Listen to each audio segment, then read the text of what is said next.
Yeah, so the best thing about being an Airbnb host is certainly getting to meet the different people from all over the world, which is something that's really like, it's kind of like traveling but being in your own home.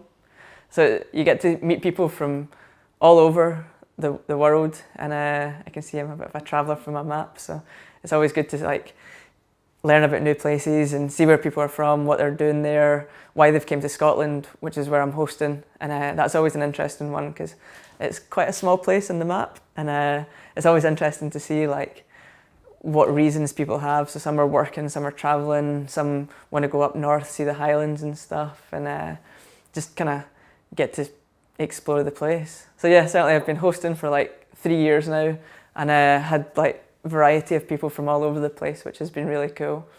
And even then, like as they've stayed and got on well with them, then I've kind of made the opportunity to like go and visit them in their home country, which again is like a good opportunity to like go explore. And when you're actually on your own travels, you get to go visit these people, stay with them, go out for beers with them, or just even see the local places if you can get some tips from like where they go on a normal night out and stuff in their country, which is really cool. Yeah, so my weirdest experience, I guess, sort of bad, was we had some American guests that were staying for a couple of nights, and I sort of came down to breakfast, and the woman was sitting there like without any trousers on, just in her pants, and she was sitting having breakfast just like normal, and I kind of got in, had to double take her, and I was like, she's not got any pants on. And she was like, hey, how you doing? Good morning. Pleased to see you. I was like trying not to look at any, it's a bit awkward just kind of seeing her there. And eventually just kind of, she thought nothing of it. I kind of quickly went, got a glass of water and then jumped back off. But I came back later when she was actually fully closed. But it was, yeah, it's a bit of a strange experience.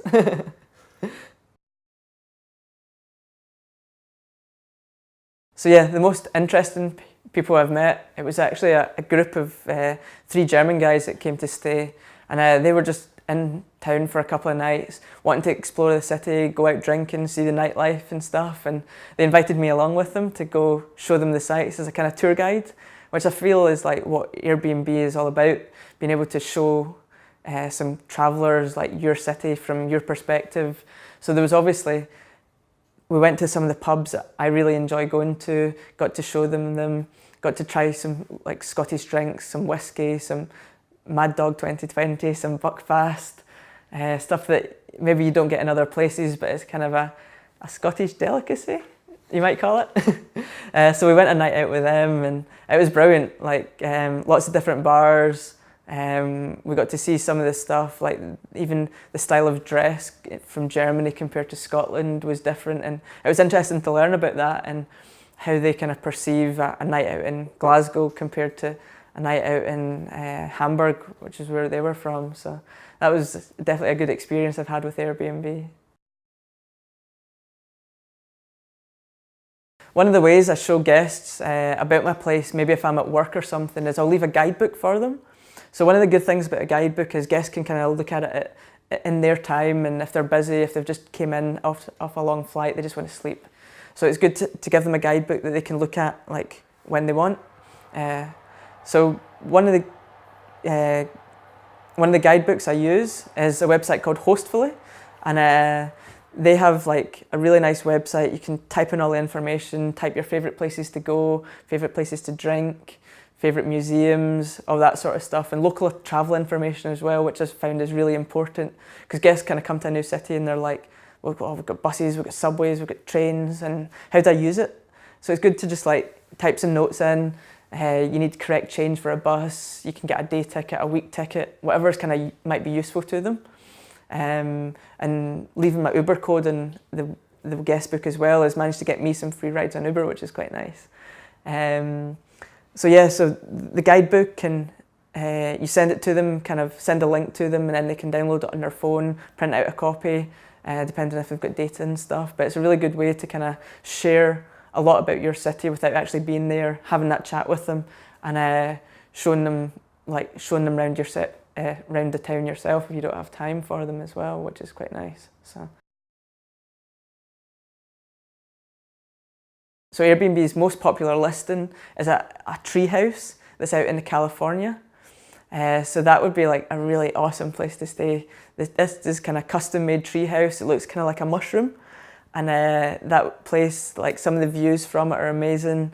It's like a wee sort of, it's hard to describe without seeing pictures of this place, but really nice wee kind of small compact tree house. And yeah, I'd love to stay there. Just be out, lots of wilderness about you, and yeah, sounds a cool place.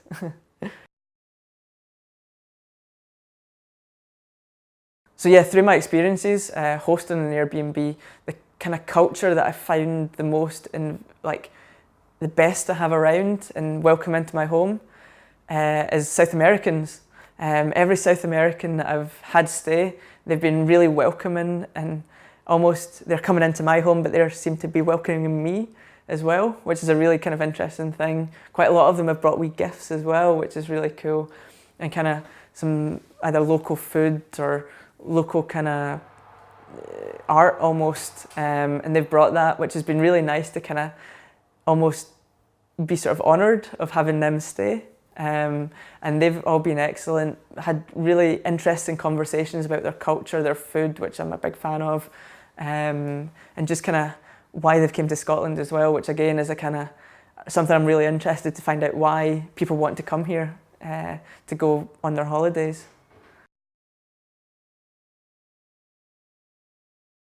So I found most of my guests that come and stay in Glasgow in the city centre are usually here, certainly during summer, to go see the Highlands of Scotland. So they use Glasgow as a base for travelling up, hiring a car. Public transport can be not so much as you get further in north in Scotland, but hiring a car from Scotland, driving up to like Glencoe, Inverness, Oban, Edinburgh, Stirling, Skye, which is a fantastical place. Still never been there myself, but I've heard so much about it that it's somewhere that's like top of my list for next summer, and really want to try and get out there. So I think that will be a really interesting one. But yeah, certainly a lot of people that have done the Highlands, they come back to Glasgow and then they tell me about their experiences, and I'm like, oh, like Scotland's an amazing place. But I just need to try and get out there more myself during summer. Winter, a lot of people come to work in Glasgow or on condiments, and a couple of people for Christmas markets. We've got some really nice places, kind of very Christmassy, very homely feeling and stuff, just wandering about the city centre, lots of nice lights, and it's just like a nice place to be. And I think the people of Glasgow as well are very friendly, so it's a great kind of people to be around, lots of nice places to go out for a beer, go grab some food as well, which is quite cool. So that's all for just now. If you want to try and comment below, let me know what you think. If you want to see my Airbnb where I host, check up here, and see you next time.